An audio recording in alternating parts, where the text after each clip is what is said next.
Are you ready to get poked by me? I'm still down with my name getting poked by Laura. I really enjoy it. I quite enjoy it. So I'm playing around this morning with broadcasting my podcast live on YouTube, because for all the reasons I don't like live on YouTube the way that I liked TikTok, which is pretty much every way, I think the way it might work for me well, and I am going to segue this into a little discussion about interaction, adult friendship, communication, community, connection. I want to have a little chat about that. But TikTok was a very alive and engaged place. They really sort of, in my eyes, opened the floodgates. Like, rather than having whatever guardrails up that these other platforms have, Facebook and Instagram, where you could be great and just nobody sees your stuff, and then some people sort of get magically chosen. That definitely happened on TikTok, but as a general rule, TikTok had the floodgates pretty open, and so just your average people like myself, we got people who wanted to see our stuff, and vice versa, that we wanted to interact with. Like, for a lack of a better way of saying it, we could find our people on TikTok. And I'm finding, since I left TikTok, which I did because of all of the politics, it's just too much. And TikTok has just changed so much. It's becoming so ad and store driven. Everybody cool is gone. So, including me.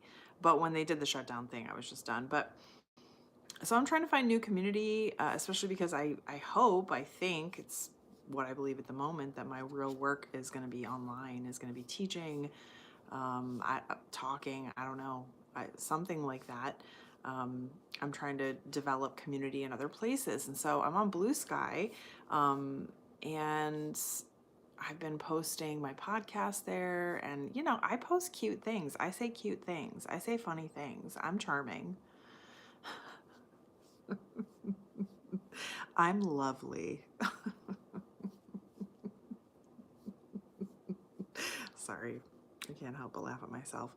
And like, I woke up this morning and there was literally nothing on there. I mean, I go on every day and dedicate like some time, to just engaging, responding. There's not a lot to engage and respond to. There's a lot of like just, I don't know, memeing and sort of complaining. I don't see a lot of organizing. I see a lot of narrative shapers, and people that I don't necessarily mind. I mean, I think they're important voices, but they seem to be the only voices. Like Joyce Vance, who I think is great. I mean, obviously. Who else? Mueller, she wrote. I like her a lot. There's another guy, John. There's a few Johns. John Cooper, his name is becoming more familiar, but I don't really know who he is. And then there's a writer guy. Oh, I can't think of his name. He looks like he lives out in the country like me. He's a pretty big writer. His last name starts with an S. Anyway, they have big accounts. And then everybody else is like kind of follow trains and stuff. And then you got a lot of meme posters. A little bit of art, a little bit. I follow a lot of artists, not a lot of artists active on there, but I don't know. It's just not a very engaged and awake community yet for me, for where I'm at. And this morning, when I woke up and there was nothing, I was like, you know what? I've kind of had it. Like, I'm sitting here, I'm engaging, I'm commenting, I'm sharing, I'm reposting, and I'm not just doing it like willy-nilly. I'm engaged with your content. I am posting myself. I'm giving of myself, not just a little bit. Like, I'm posting my work, like what I'm doing here, and I'm asking for support, I'm asking for help. And there's just nothing. There's no reposts, there's no likes, there's no comments. It's just like crickets, man. And I've got 4,000, almost 300 followers, and do I really expect all those people are going to be engaged? No, I get that people follow each other, and there's nothing wrong with that. That's how you spread your wings, but you can only spread your wings by like actually engaging. And so I'm just learning. Apparently it's a hashtag environment, and so I need to hashtag, and because people follow words, and that makes sense. But also I feel like, are people becoming just scrollers? Like, I'm all for being a watcher. I think that's great, but I think even as a watcher, at some point you need to, the majority of people at some point need to also engage and contribute. That's a part of creation. Like, without people engaging, you're not gonna want to keep creating. um yeah, it's a weird thing because it's a new medium, but then we're also going through this like collective trauma in this country, which I see just more and more everywhere. And the more I see it, the more compelled I am to just dive headfirst into talking about it with everybody. Like, I feel like I don't know, is everybody just afraid? Is everybody numb, shut down? Is everybody drinking and just smoking weed all the time? Like, what are y'all doing? Um, Scrolling on social media, getting lost in work, not giving a shit, taking lots of psychotropic meds. Like, I don't know. I don't know where people are anymore. The people I know are either quote unquote living normal life and to a degree disconnected from what's going on in the world, kind of by design. And I'm not saying I don't get that. I get that. I totally get that. Like, I understand it. And then you have people who are just like, I don't know, like repeating. It's like that cult kind of thinking that's taken over the country. Um, Red and blue, like our gang colors. Um, and I don't know. I don't know where everybody is. I feel like people are scattered. I don't quite know how to engage. I don't quite know what to do. So what I'm doing is using my voice and speaking and talking and telling you what's on my mind and saying good morning. But I think there's a community crisis. I think that there is I've heard other people say this, a loneliness crisis. I think that there's, all of that. But like, the answer to pretty much most of it is like to come together, is to find community and each other. And I think what's so fascinating to me is seeing what a huge hurdle that is these days. Just how far apart we as humans have been driven, because we know for a fact, I know for a fact, I was born in 1974. People used to get together. It was a normal part of life. And I know even more so in the generation before that and before that and before that. Like, with each generation, what has changed in human scope? I mean, not everywhere, but certainly I would say in the westernized world, people continue to be drawn apart, right? More and more colonized, more and more pulled out of the community. And I think the answer to a lot of our mental health, our social health, our physical health, spiritual health, emotional health, all of those things, I think it lies in people.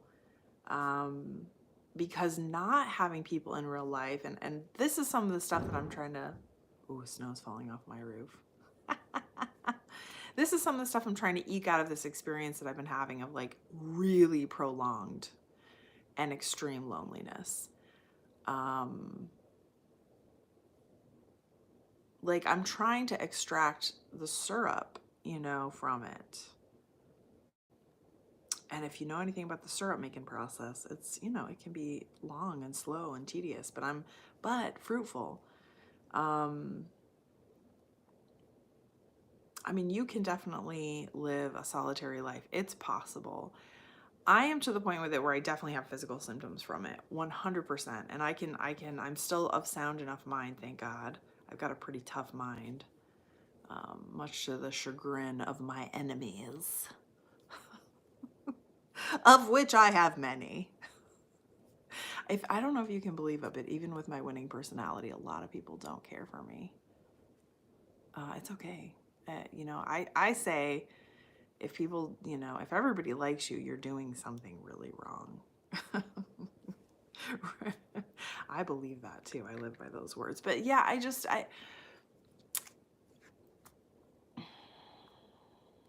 this view I have, this pulled back view, especially now that it's so extreme and I'm living on a mountaintop in Vermont and it's total quiet all the time. And, my kids showing signs of it too, like the isolation, not he's very outgoing and he's very healthy and he's very exuberant and big personality. And, he lives with somebody who thinks positively and, and repeats positive mantras. Like we brainwash ourselves in positive ways, right?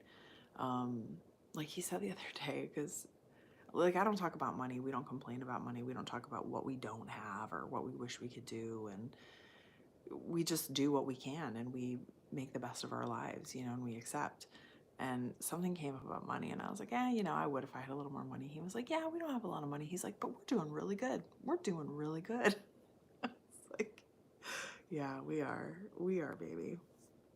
Um, but yeah, I see signs in him too. It's kind of like being overstimulated with community. The same can be true, right? You can see where people never get privacy and they feel trapped inside themselves. Yeah, I don't know. It's just, I don't know what I'm saying anymore. It's tricky stuff. All of this stuff is tricky stuff. This social stuff, my particular almost literal perch on a mountain view of it, trying to, as a healthcare provider and as someone who I absolutely believe that, and if somebody wants to prove me wrong, that's fine. Prove me wrong. I'm okay with it. I don't need to be right. But my belief system in my life at this point in my life at 50 years old is that a part of my mission here is to support and to help in the ways that I naturally am able to do that, and through the work and studies and focus that I have given to those things to be better at it. I think I'm good at it. I think I have that to offer. And so in the ways that I can with the situation I've been put in, which for the last 5 years has been a camera and a microphone in front of my face. And, I'm not somebody who has 1 million followers or 500,000 or 100,000. I didn't even have 40,000. I had under 40,000 followers.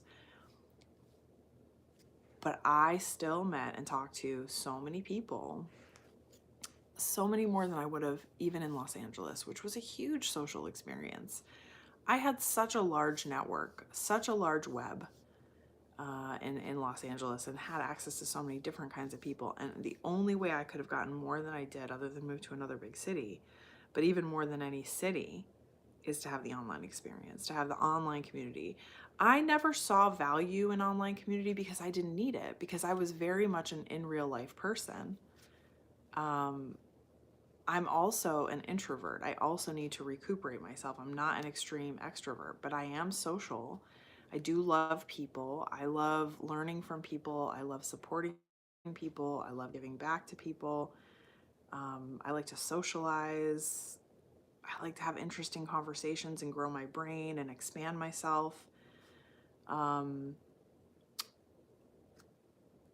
definitely more than even all my 20 years in Los Angeles, online has been way more. Way more. I've met so many people. I've had so many experiences. I've touched so many lives. I've taught so many people. I've been able to push this medicine in a way I don't know that I ever would have in Los Angeles. Like I had a strong little business that fit me perfect. It was like a good pair of jeans, just comfortable and lovely.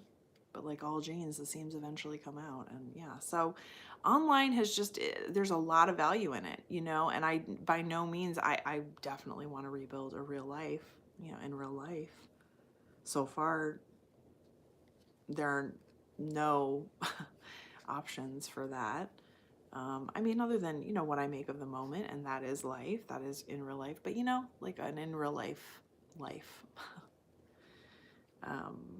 But in the meantime, online is not nothing. It's especially because of the amount of people you can touch and that it's all over the country and all over the world.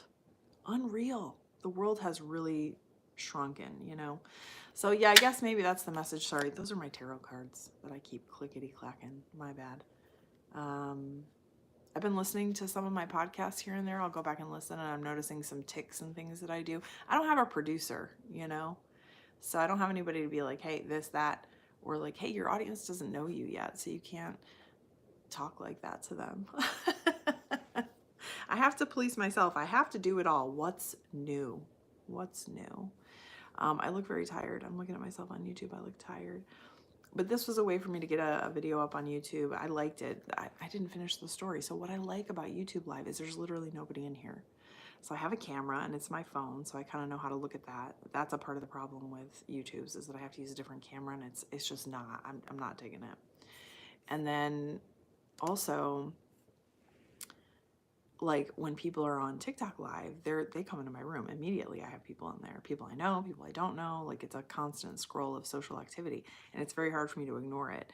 Where with YouTube, I can kind of forget about it. There's literally no one in the room. No one has come in the room, so it's just a camera. I can kind of glance at it, and I can post this, and then I have content on YouTube, which is what I need. I need content on YouTube, and I haven't figured out how to do my YouTube yet because I really just like podcasting. I like talking.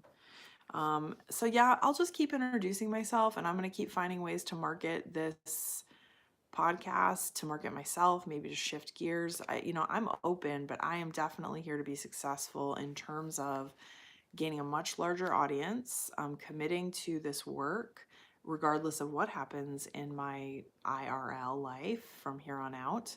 And there's lots of potential for that to change because, it's just me and my kiddo kind of still existing and getting our feet under us. And I don't know if that's going to change again. So yeah. Yeah. All right. Have a great day. My kid's still home until next freaking Wednesday.